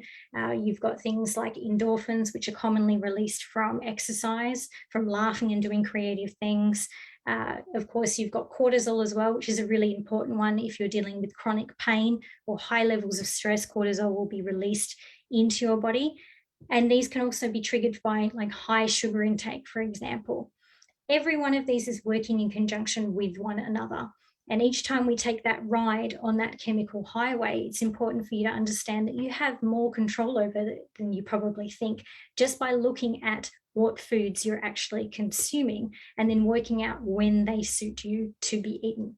So here's my suggestion. Obviously, if you're on any medications that could be suppressing things like, for example, you could be on a corticosteroid or something of that nature. If you're having an autoimmune condition or you're in chronic pain, that could be, suppressing cortisol, for example, or you could be on an anti-nausea medication that could be suppressing your serotonin. These are the kinds of things you should discuss, of course, with your medical professional, so you understand exactly what your medications are doing within your body, so you can make better choices about what food and drinks to actually put in your body to help balance out your mood and your mental health. But in addition to that, you can work with any other kind of healthcare professional, from a doctor to a naturopath, nutritionist, dietitian, any of the professionals, of course, that you've seen today, and they can guide you specifically on how to do it. I had to learn all of this from scratch. There was no one to guide me at all, and it was absolute survival for me. But it's so important that we all embrace the individuality of our body. You can do this very simply by grabbing a notebook and a pen or a Word document, for example. You start by taking note of the things that you are consuming on a daily basis. You could do this at the end of the day. Most of my clients do. For the last 10 minutes of the day, write down everything that they've eaten and drunk that they can remember during the day. And then they also write down what their physical, mental, and emotional reactions to each of these things were. For example, you could say, this morning for breakfast, I had a bowl of porridge with almond milk, I had some blueberries, and I had a cup of black coffee. Then you might write down, I felt really, really wired up. I felt slightly agitated about half an hour afterwards. My stomach felt a bit bloated. I'm a little bit sweaty. I can't seem to concentrate properly. So you will write down as much of this kind of detail that comes about. Over a period of 2 to 4 weeks of doing this, it's amazing the patterns that actually emerge from your body. It is constantly communicating with you and trying to tell you what is working for it and what is not. But we're so busy with the day-to-day things of life that we often don't know it, and we don't get educated very young to pay attention to what our reactions to food actually are. We can do this by simply writing it all down. When you have those observations, it will be very clear what is working for you and what is not working for you. Now, not all the discoveries, of course, are negative. You might not only find out that, for example, you seem to be, intolerant to gluten. Okay, that's one of the ones I learned the hard way. Oops, every time I have gluten, a lot of bad things are happening. I also discovered along the way that every time I ate broccoli, good things were happening. And if I ate blueberries in the first half of the day, not the second half of the day, I got better physical performance out of my body. I was more capable of performing exercise, and I was much better able to actually get a good quality sleep that night. So you will learn both the pros and the cons of the things that you are consuming, which is empowering, particularly if you do have a mental health condition and if you've got a physical health condition as well, because rather than feeling like all your options and all of your control of your outcomes are being taken away, suddenly you have all of this ammunition at your disposal to make those well-informed choices about how you're going to move forward and get the best quality of life in the human body that you are given, the one that you should embrace because it ultimately facilitates every single aspect of your life. So I'd like to just, of course, finish off by reminding you the importance of understanding that your human body is unique to you. I encourage you with all of my heart to embrace your unique humanness by taking the time to actually look at what you're consuming with kindness and with curiosity, and cater what you're eating to your body and your quality of life outcomes. That way, it doesn't matter whether you have a chronic health condition or not. You can improve things like your mood, your resilience, your ability to cope with stressful situations, your ability to be more productive, have better cognitive function, have better sleep cycles, better immune functioning, everything more, just by taking the time to have a look at what you're putting in your mouth. And you can do this for free, but of course, please make sure that you do work with a healthcare professional if you are on any medications or anything like that. And I don't, of course, suggest that you just cut food groups out willy-nilly. Please do this systematically and again with that healthcare professional. But it is so empowering to know what works for your body. And it's so empowering because it not only affects how you feel in this moment, it affects your ability to move through life with confidence in the knowledge that you are doing the best you can for your body, and that regardless of what healthcare things may come up for you, that you are capable of doing so much. So that's my little spiel. Now, if I would like to also mention as well that I am very proud to be donating 15% of the sale proceeds for any of my books that are sold this month to the Mental Health Foundation of Australia. So if you would like a copy of Living Human, you can pop onto amazon.com.au and you can get the paperback, of course, or the Kindle. And again, it's been my absolute pleasure to share that with you. Now, I remind all of you as well, as I finish off, that we are about to jump into the Q&A with our wonderful panelists. So please make sure you do put any questions in the Q&A box that are sort of burning questions. I'm going to kick off in just a moment. So I'm going to give you about 30 seconds to start typing. And you're welcome, everybody that's commenting. I'm so sorry I wasn't able to share my actual presentation with you, but I'm sure that we will be able to share that after the fact. And I'm looking forward to getting everybody together for the discussion. So I'm going to actually kick it off now with the first of our questions, and then we'll just filter through as those Q&As pop up as well. So if all of our speakers just want to make sure that you are unmuted and available, that would be great. Okay, so our first question is, it has been said that certain food can reduce or prevent depression severity. Is that fact or myth? Any of our speakers want to jump in? Do you mean individual foods like fish or broccoli or something like that? I think that's what's meant. Yes. No, there's no evidence for that. And I think, trying to take a reductionist approach to diet where you just pick out individual nutrients or you pick out individual food groups is really fraught. There's a whole lot of very complex methodological reasons for that. But basically, when you eat, you're not just eating one nutrient or one food group. You're eating a whole varied diet. And the way all of those thousands of compounds interact with each other is quite beyond anything that we're able to map at this point. What we see across the world is that traditional diets that are higher in plant foods and whole foods and foods that are unprocessed are associated with better mental health, again, independent of body weight, independent of income and education, and foods that are higher in junk and processed foods are worse, but we don't certainly have science and data to suggest that any one particular food can do any one particular thing for someone's mental health. So I'd be very strongly suggesting that you don't take a reductionist approach to thinking about individual foods and individual nutrients or food groups, because the evidence just doesn't support that. Can I add something as well, Flick? Is that okay? Again, the thing about the two-way relationship, because I would also say that when someone has a very depressed mood, it can change their food motivations, it can change appetite, it can change the energy to prepare or shop, or the way they feel about being getting enough food in the house to feed themselves. So this one-way relationship, I think, is always a problematic way to think about the mind and the body, that our mind and our body influence each other all of the time. And then there's a third part about our relationships, and a fourth part of our, our lifestyle and the contexts in which we're eating. So I think that it is really important to also consider the impact of our mental health on our food choices and that two-way relationship, and keeping that in mind, rather than just saying to someone, well, if you eat differently, your depression will go away. I think that, none of us would suggest that it is that simple. But instead, if someone's recognizing that their low mood is getting in the way of their food motivations and food choices, then addressing the mood issues as well is also very important. Yeah, fully agree. So all of our education and training and stream is headed by Dr. Tetiana Rox, who has a PhD in eating disorders. Everything that we do comes through that lens of not at any point suggesting that people get really hung up on having clean food or particular foods.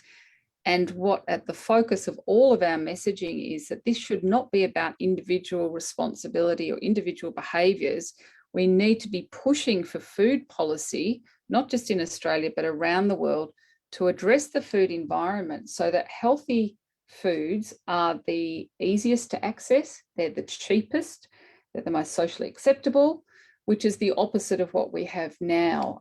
So it shouldn't be about individual guilt. And of course, many people on the right, politicians, love to be able to say, well, if you're sick or overweight or depressed, then it's your fault because you've made poor food choices. Now, that's just not how it works. Those ultra-processed foods have billions of dollars going into them to design them to interact with all the reward systems of our brain, to make us much more likely to consume them. They give us an immediate short-term lift in the way that maybe drinking or alcohol does, but the long-term impact is the opposite. So we need to change the food environment, the structures and the supports given to people to make better choices. And the other thing we'd say is that all of the research that's been done across the world, all our systematic literature reviews and meta-analyses tell us that there are much better outcomes for people's mental health if they get support from a nutrition professional like a dietitian, because they know not just what to eat, but actually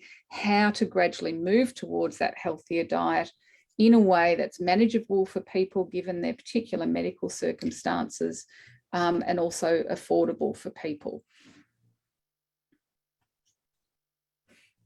Great, thank you so much. I absolutely agree. I think it's about making it sustainable, and obviously things that are, rise up too quickly and then fall just as fast. It's about making your lifestyle sustainable, and that includes what you eat. So of course, make sure you work with your healthcare professionals if you're going to make any kind of discoveries or transitions across the board. Next question has come in. This was a great one from Bill, who's been asking about microbes hiding behind biofilms. Apparently they keep inflammation high but can't easily be removed by the immune system. Does anyone have any comment on biofilms? Look, this is at the very, very extreme edges of microbiome research. There's a huge amount of research going to the microbiota across the world because of its apparent importance to human health and really important outcomes like cancer treatment and things like that. We haven't even got the basics right. So getting caught up, I guess, in consideration of biofilms, it's just one tiny part of a very, very large research field that is incredibly complex from both the point of view of biology, but also statistics, bioinformatics. We really are a long way from understanding the relevance or the importance of biofilms or how to modify them as yet. Everyone's aware of these things, but they're only one small part of a much larger picture. Great, thank you. Now, this is a very common sort of approach or question that comes up even with my own clients, many of who have got, chronic health conditions and invisible health conditions in particular. They know that food, or they learn along the way that food plays a major role in the physical and mental health that they have going forward, their ability to live with those conditions on a day-to-day basis. But they struggle working with GPs who seem to have no specified knowledge about how they're actually supposed to approach health other than the things that we've heard probably a million times, which is eat healthy and lose weight, or eat healthy and do some exercise. How can we change that situation? Do you think more broadly within Australia to make sure that that information is readily available to those who actually need it the most? Well, as I said, the work that we've done with policymakers and the research that we've led internationally has now resulted in quite a profound shift in the clinical guidelines for psychiatrists. But what's clear is that there's a huge gap between, say, psychiatrists or doctors being able to give good nutrition advice because they simply don't get the training for it. So we're working with the Royal Australian College of Psychiatrists and then the College of General Practitioners to develop accredited training that takes the principles that we know underpin good physical and mental health and the principles of dietetics, so how we support people to make improvements to their diet without triggering eating disorder issues, and giving that training to practitioners all over Australia. And that will actually be international training. So we're working really hard to actually bridge that important gap. Our international task force developing the guidelines for lifestyle medicine in psychiatry will also help with that. There's a lot to be done to improve knowledge and training. There's also a huge amount of research that still needs to be done. And the main issue is that since 2014, research funding in Australia has almost disappeared. We're almost the lowest in the OECD now for medical research funding, and we are often reliant on philanthropy. It's very difficult to do research in this sort of an environment. I think it's also important to recognise the role of an accredited practicing dietitian, you know, people who have 5 years university training in nutrition who, you know, we work very closely with dietitians, have dietitians in our team, in our service. And I think it's so important that the GP is asked to know so many things, right? The role of a general practitioner is, it's a job I wouldn't want, to be honest. It's an incredibly tough gig. So I think that it is very important that GPs have foundational understanding and knowledge about nutrition, about eating disorders, and that they then have good referral pathways and practitioners who have accessibility and availability to see people. So I think there's other issues. I'd love to see the Medicare rebates for dietitians be much higher, because when people see a dietitian in private practice and pay for that service, the gap or the out-of-pocket fee is often quite significant because the Medicare rebates are very low for dietitians, yet they're actually wonderful health professionals who I think are really important to have as part of a wellbeing team when someone is working on their relationship with food and eating.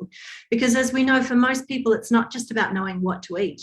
It's really about looking at our relationship with food and, you know, how we use food in our life, the place of food in our life, the coping strategies, the relationship with our body. You know, there's the behavior changes around eating patterns they're not straightforward or simple to make, even if someone knows what the recommendations are nutritionally. So actually having, I think, a team approach so that we utilize good dietitians, we utilize good psychologists, we utilize, you know, other health coaches and people who can be really supporting people in the behavior change aspect, as well as the information and knowledge.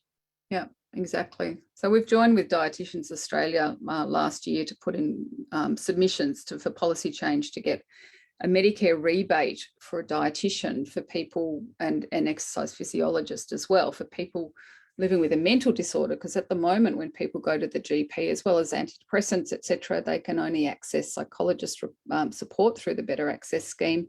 We're asking for them to be able to access dietetics and exercise physiology support.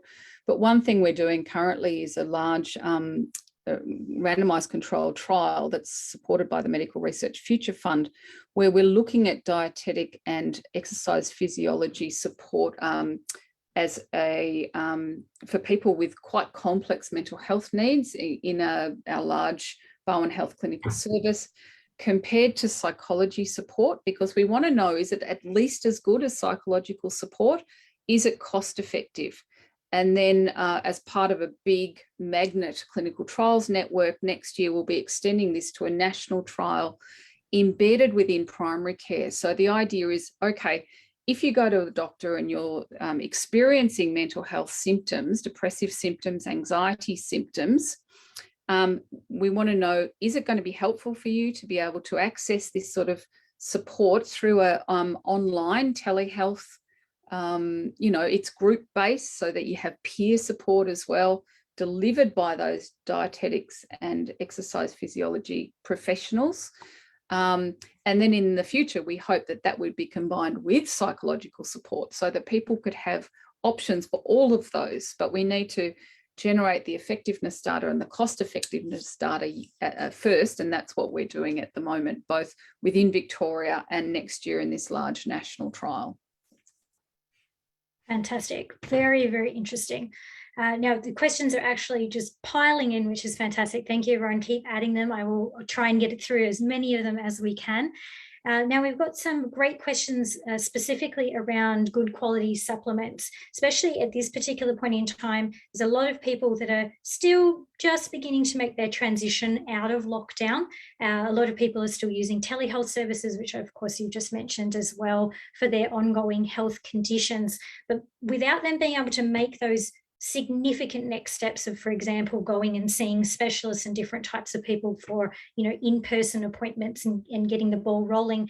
What is your opinion on using supplementation as an interim to get people moving in the direction of better and quality? it's not an opinion, it's based on very extensive evidence from around the world. We did a very large mega review a couple of years ago, looking at the research evidence for supplements. So supplemental, this is where you take the nutrient or whatever it is out of its food context and you give it as a supplement. So it could be fish oil or folate or anything like that. There is very, very little evidence that it's helpful. There's a little bit of evidence for something called N-acetylcysteine, NAC, which is an amino acid. There's a little bit of evidence for a particular form of folate in some people with clinical depression. But basically, the evidence from clinical trials suggests that supplements are not much use at all. And what's really concerning is that 2 recent trials have suggested that people taking supplements actually do worse than those taking placebo in clinical trials. So I'd be very cautious with taking any supplements. Probiotics can be useful for some people in some situations, but I'd be far more likely to recommend that people include fermented foods in their diet, particularly when they're making a transition to increasing their fiber, because often you need to make sure that the bacteria in the gut are able to break down fiber. Otherwise, you end up with all sorts of stomach problems. And we know that the most common physical presentation that goes with anxiety and depressive disorders are gut symptoms. You've got a very strong gut-brain axis. So when people are stressed, it gives you stomach aches. We've got serotonin receptors all the way through our gut. So when you're stressed and distressed, it really affects your ability to digest food and can really prompt IBS and all sorts of gut problems. And we see this very commonly. And then, of course, the other is true as well. When you have issues with your gut, that can affect your mental health. So as Janet said, there's a very strong bidirectional relationship. So sometimes if people get too focused on individual foods or what they're eating, they're not recognizing it may not be a physiological effect, but actually a psychological effect. And taking probiotics seems to be useful in some conditions, but in others, it actually seems to make things worse. So I think that you have the plant foods, you do it very gradually with support from a dietitian, and then you gradually have your fermented foods in there as well, because that helps to get a healthier gut so you can actually break down those fibers and be less likely to have tummy upsets. We're actually doing a trial at the moment where we're looking at a Mediterranean style diet in people with IBS and depression and anxiety, because they usually go together. It's been led by one of the world's leading experts in IBS research. She's a dietitian, and the low FODMAP drop things out of their diet like gluten. They go gluten-free. Well, what happens is their fiber intake goes right down. It seems to have a really negative impact on their gut microbiota. So you don't just take it upon yourself to do these things. You get a dietitian to support you with that. I think that's such an important point about, again, if we think about the continuums, like on one end, we can develop this obsession with eating right. And we can, try so hard to be obsessive about our eating that it can become something called orthorexia. And orthorexia is considered to be a kind of an illness that has a pathway towards other eating disorders. And when the focus is so obsessive and people are cutting out major food groups without any particular professional guidance or support to do that, I see so many people whose range of foods has become narrower and narrower and narrower, and their anxiety about every single thing that they eat has become higher and higher and higher. And, you know, this is, I think, so much of the problem, that it's great to be conscious about our well-being and our eating behaviours, but there's this continuum between being conscious and really wanting to contribute to our wellness versus being obsessed and preoccupied and, you know, being frightened to put anything in your mouth. I think that's a major issue. And we see this in the literature all the time, that there's a very big spike in people who are the most anxious are the ones who have that healthiest diet, because they're so focused on it and they think that everything they put in their mouth, that's responsible for that symptom I feel, or that stomach condition, or how I'm feeling this morning. It actually isn't a direct relationship like that. It's far more complex. So getting away from this idea that, oh, if I ate a donut, I'm going to be immediately depressed or something, is really important. And orthorexia is a major issue. And that's the other side of the coin. With all of this, we're saying it doesn't need to be perfect. It doesn't need to be organic food. It doesn't need to be, you know, super clean all the time. As long as you're making those basic changes where you're trying to meet the dietary guidelines, trying to reduce your intake of junk and processed foods, you'll be doing yourself huge favors without getting caught up on individual foods and the details, because that is a really big problem. Great, thank you so much for that. So just changing focus just slightly now, we've got a lot of questions coming in around eating disorders in particular, and we know that there is a lot of stigma around eating disorders. There is about many different kinds of conditions, mental health conditions, but it's so considerable around eating disorders. Why is that? I think there's an assumption that eating disorders for many people are a choice, and that they're purely about a focus on wanting to look a certain way. But the reality is there's so much wonderful genetic research now going on in the eating disorder field, particularly in the ANGI study, which is the Anorexia Nervosa Genetics Initiative. And they're finding really clear genetic contributing factors for people who develop an eating disorder. So we're recognizing that eating disorders are neuropsychobiological conditions that actually some people have a genetic predisposition towards eating disorders, just like people can have genetic predispositions towards other mental health conditions.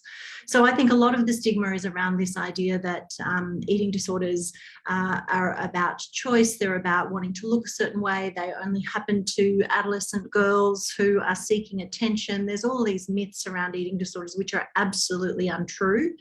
The reality is that eating disorders affect people from all ages, or the fastest growing age group of people experiencing eating disorders is perimenopausal women.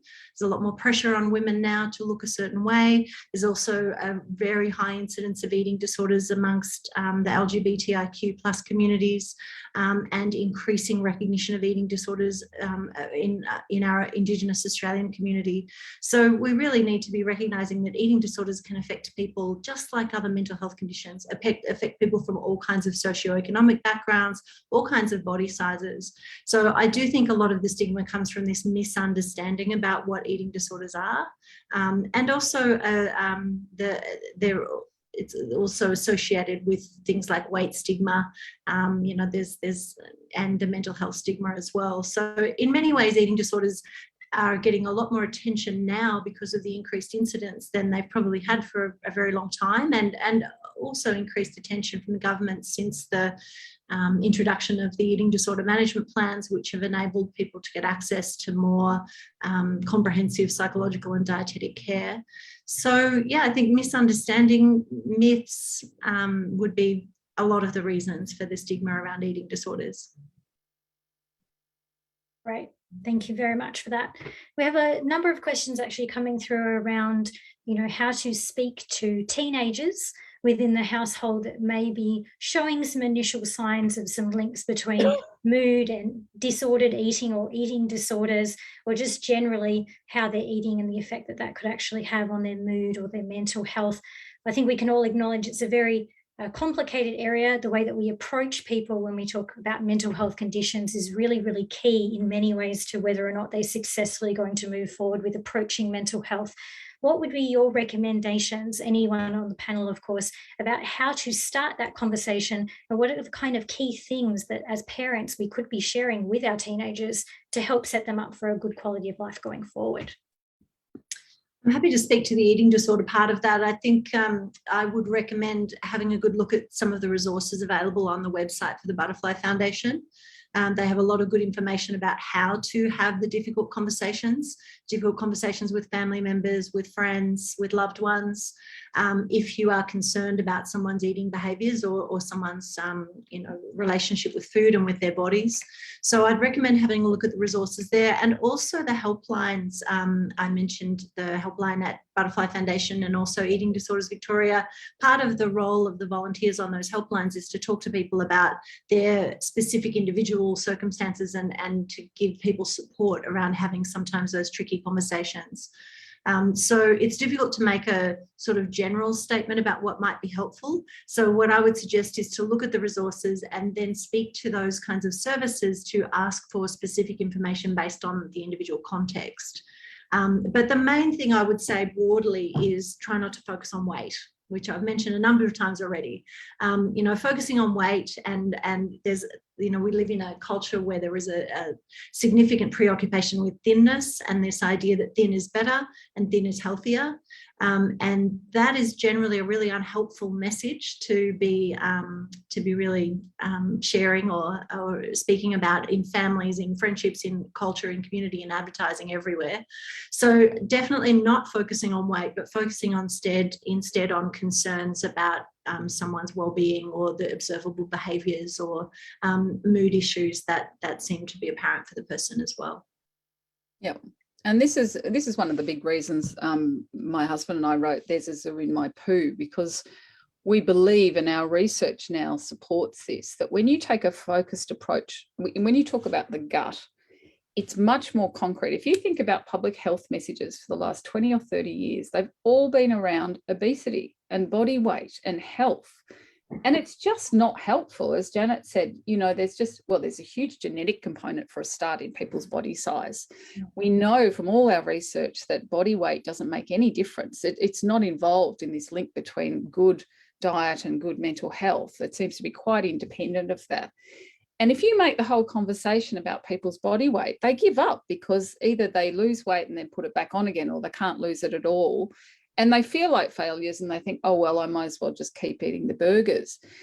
And the other thing too is that the messaging has often been around things that might happen in the future. Or if you eat this way, you might have a heart attack one day, or you might have diabetes. Now, for a young person, that's just irrelevant. They're not thinking about something that might happen in 10, 15 years' time. You need to make it very concrete and you need to make it very immediate. So with young people, when they understand that their gut is involved in pretty much every aspect of their health, their immune system, their body, their brain, every aspect of what they do, and that what they eat can affect their gut microbiota really quickly. It's concrete, it's immediate, it's actionable. And it takes away the whole discussion about body weight and the image. It's irrelevant. It's about the health of your body and how you're feeling and whether or not. So, for example, we know that junk food intake or unhealthy diets are linked to a smaller hippocampus. Hippocampus is the key region of the brain for learning and memory. So it's so important in your ability to study and to learn, as well as in mental health. Then we know that there's a very strong link. If people have unhealthier diets, they have a markedly smaller hippocampus. This has been shown over and over again. In animal studies, we see you manipulate diet, you manipulate an animal's ability to learn and remember things. So that's another message too. You want to do well at your studies. You want to actually be able to think clearly. Well, eat a healthier diet that supports this key region of the brain. So you just take it out of the whole equation, this value around the way you look or your body size and weight, and just focus on things that are very concrete and knowing that these things can change very, very quickly. There was a wonderful study led by colleagues of ours in Sydney more recently, and it was done in young people in university. And young people, we know, particularly when they start to move out of home, they're eating really badly. They live on lots of junk food and takeaway food for all the reasons that we know about. And this was a very simple intervention. It was just a dietitian delivered message around healthful eating and mental health, delivered by video. And what they showed was that these young people had a really marked increase in improvement in their mental health after only 3 weeks. And they knew that they'd actually improved their diet quality because they measured their carotenoid intake via this machine to show that they did increase their fruits and vegetables, and they talked about the changes they'd made to improve their diet.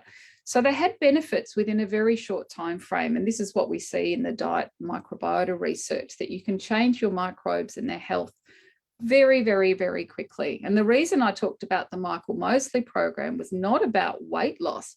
It's because you could see these quite remarkable impacts on people's blood glucose and blood pressure very quickly just by switching out their diet. Now, it's quite likely, I think, that they would have had those benefits without actually restricting their calories, but just by making those healthful changes to their diet. I just want to add one more quick thing. Sorry, Flick, I know you've got more questions you want to get to, but just to briefly add the importance of cortisol as well. And, you know, that when people are feeling very stressed, and especially things like weight stigma, when people are being treated very badly for being in larger bodies, that's also something that has a really significant impact on mental health and physical health. So the other part of this, which we won't have time to go into today, but it's this issue, this cultural issue about weight stigma and the way people in larger bodies are treated, and the discrimination against people who don't have thin privilege and don't sort of live in a body that has that cultural ideal. This is also, I think, a larger picture cultural issue that we need to be addressing as well, about the way people across the weight spectrum are treated. Completely agree with everything that you've just said, and that both of you have said. Absolutely. I think the younger that we can be having these conversations with people, the better. We just spend so long not understanding what is actually going on in our own body. And if only we knew a little bit more about our body and our brain, we could make much better choices going forward that would save so much heartache. So I think it's fantastic that so many people are asking questions about what they can do to help their children in particular. And I know so much of it does start in the home. It's going to be really important for us going forward, especially coming out of the pandemic as well. And on that note, there's been a number of different sort of questions and comments that have come up, and I thought I would sort of just try and compile them all together into one sort of question universally. But as we start to kind of come out of lockdown, people are now talking about moving into the office environment again, whether that be staggered or full-time. I know that a lot of people have got concerns about how they're going to be able to function in that environment and how food is going to relate to that, because fatigue is a very common word that's been coming up, especially I would say in the last 6 months of the pandemic in particular. People are extraordinarily fatigued from the stress of it, from living in the same four walls over and over again. Suddenly we've all got to get out of track pants and actually pop on an outfit and get into the office and do the routine, which is going to require a different kind of energy. We want to be supported in that environment. So what can our employers be doing in terms of food and in terms of conversation around that to support people to create a really resilient and positive environment as we start to make this very difficult transition we're all about to approach? I think it's the same as it's always been, which is to try and make sure that you provide a healthy environment. So minimise the amount of unhealthful red traffic light foods that are available, and make the foods that are more healthful, the green foods, more obvious, promoted, and ideally less expensive. And I think the other thing is take it easy on yourself. Be kind to yourself. This is my first day back at the office for a while, and I'm having trouble even just wearing shoes, to be honest. Getting out of slippers is a big move. So I think it's really depending on our own context and where we're living, how long we've been in lockdown. It is really important to not expect ourselves to change our entire lifestyle in a week or a few days. So take it slowly, take it easy, get support, and really think about, you know, this emotional coping issue as well, that I think that this huge part about finding ways to take care of ourselves psychologically, emotionally, mentally, socially, really broadening our coping range is also really important, because as I mentioned before about pleasure and nourishment. If we try to too quickly change our relationship with food, and if food has been a major source of coping, a major coping strategy, if we try to change that too quickly without putting other positive strategies in place, then that's likely to make things even more difficult. So I'd say take things slow and be kind to yourselves and to each other, really. Fantastic advice. Yes, slow and steady is going to win this race, everybody. So just be kind. It's a time for absolute kindness. Double down on it. If you've never practiced it before, this is absolutely the time to put that in place and really define what your self-care is and keep that in place as you move forward, so you don't burn out the second your feet get on the ground. Now, there's a couple of other questions that are sort of popping up universally as we're coming through. So again, I'll just sort of try and pop those in as well. A lot of people are talking about the issues that they're facing when they're either from a minority group or from a regional area or a low socioeconomic background, in terms of taking some of the steps that we've talked about today, where you would want to go and see, for example, a dietitian or a nutritionist or someone of that nature. They really only got access to the GP and maybe only through telehealth, but they're very much struggling with all of these kinds of things. What would be your suggestions on what sort of steps they could take for themselves right at this moment? And also, as a second part to that, what would you like to see change across the board, whether it's policy, whether it's the way that different parts of the health care system interact with each other, to make sure that all of these people that really do need this help actually have easy access to it? Yeah, and this goes back to what we discussed before, making the recommendation very strongly to government that Medicare, there be a Medicare item for people who are struggling with mental health issues to be able to see a dietitian or an exercise physiologist, to reduce the out-of-pocket fee that people have to pay to see a dietitian, and to continue to provide health support via telehealth so that people in regional remote areas can access it. We're working on some smartphone apps that we hope will help people, you know, wherever they are geographically. And we're working with women from more disadvantaged areas, harder to reach areas, different cultural backgrounds, Indigenous women, to develop digital phone apps that are useful to them, you know, co-designing it with them. And then, of course, as I said, we're doing these large-scale trials to see, okay, in the real world, is it possible to deliver good dietetics and exercise physiologist support to people via telehealth? Is it cost-effective? And can it be offered, therefore, to everybody? Because it can all be delivered centrally, which I think telehealth is showing us we can have a completely different model of healthcare. Yeah, I would agree with that. I think it's been the silver lining of this pandemic period, is that there are a lot more programs and services available in the online forums. And so really looking into those spaces, looking into finding the resources that are available for people everywhere, and continuing for those of us who have a voice, who have the ability to be talking to policymakers, to be really talking about the importance of really focusing on acknowledging and addressing eating disorders in marginalised communities. I think this is a really important thing. And the other part is that this is a, you know, if someone from the government is watching, this issue about our skilled workforce. You know, we have waiting times are out of control, the availability of mental health and other allied health professionals. It's very hard to get in to see anyone, no matter sort of what area a person is in. So I think that there's a big picture issue to address about having a skilled workforce who understands all of these issues that we're talking about today, and who is able to really actively respond to people who are asking these kinds of questions of their health professionals as well. Very, very good point. Absolutely. A number of people are sort of talking about what kinds of foods and things are actually universally available at school systems, and the conversations that are being having, I guess, in terms of how to eat and what foods are good food and how to cook food and all the things that may come up in different years of school. And even though there are some rules around it, people are commenting that actually they're still seeing a lot of very high processed, high sugary foods readily available with no restriction whatsoever on them. And that the conversation is still largely focused on obesity and weight, as opposed to the nutritional value and how that might, you know, change how you're feeling going forward. What are the steps that we as individuals can take to help to change that conversation?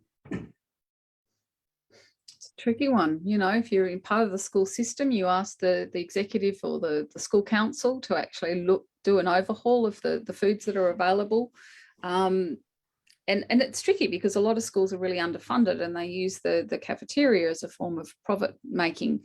Some schools are moving away from that now because they recognise that it's really fraught, and the school is not an environment where there should be things on offer that contravene the dietary guidelines. I mean, they're just basic public health advice. You're trying to set a good example. Getting kids involved in growing and cooking food from the start, of course, is wonderful, but that's very ad hoc. You know, whether schools can afford or have access to those sorts of programs like Stephanie Gardner programs, it's not uniform and it's not funded by the government.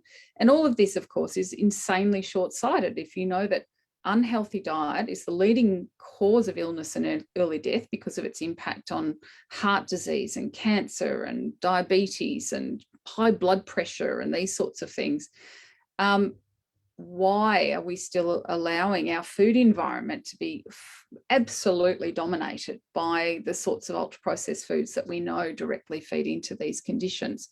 There's no policy leadership whatsoever, and it just makes no sense at all, because you're causing so much cost. At the very least, the public purse and the government should be concerned about the economic cost of these health conditions.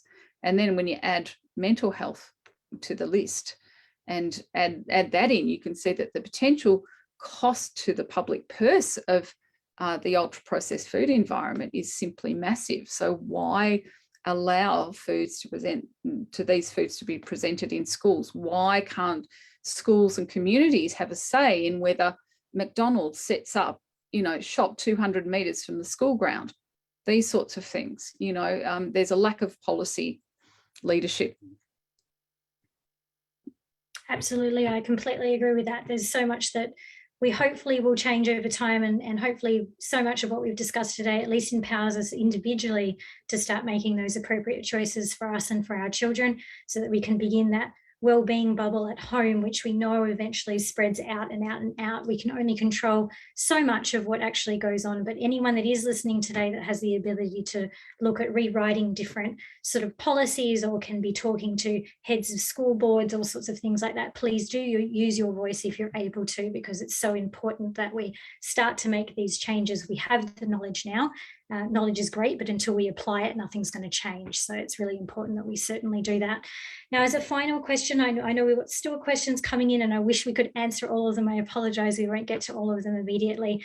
But as a final finish off, I'd like to ask each of the speakers to answer this question, if you may. The burning question really is what is the key takeaway that you would like attendees of the Mood and Food Forum today to take away as you consider the fact that we're talking about our recovery and resilience as we move forward through the COVID-19 pandemic? What is the key thing you want them to know from the Mood and Food Forum today? Just that the quality of the food that they eat every day plays a really important role in their mental and brain health and their resilience, as well as in their physical health. And mine would be to focus on well-being, not weight, and to remember that well-being is physical, psychological, social, and also our whole sense of meaning and purpose in life. So focus broadly.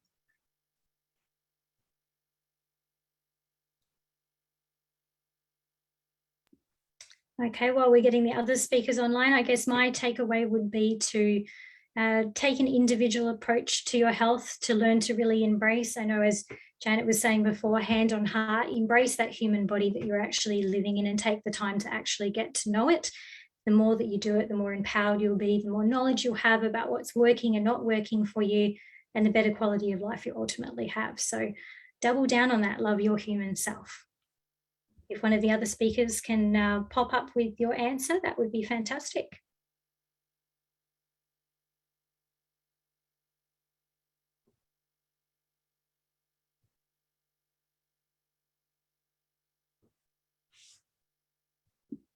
I think we may have lost a couple of other people. I know we've had some people disconnecting, so my apologies, everybody.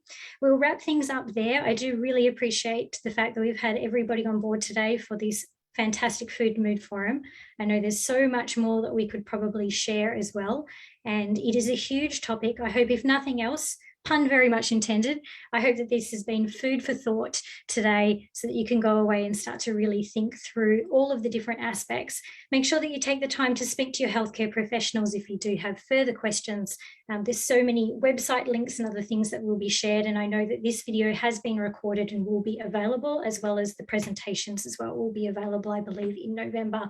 So stay tuned for all of that, and please, of course, remember to come to the remaining events that we have for Mental Health Awareness Month. Thank you so much to each of our amazing panelists for joining, sharing your time and your expertise, to all of our wonderful people that have jumped in and asked questions and had such an ongoing chat throughout. It's been wonderful to see you all so engaged in the forum today. And of course, on behalf of Mental Health Foundation Australia, I'd like to, thank our sponsors, Australian Unity, Chemist Own and Foot Solutions as well. And of course, my personal thank you to each and every one of you for taking the time to invest in mental health. It is absolutely beyond important, and I'm so glad to see the focus being placed where it really, really needs to be placed. So thank you all very, very much. We will sign off here. Enjoy the rest of Mental Health Month and enjoy your day. Goodbye, everybody. Thanks, everyone. Bye-bye.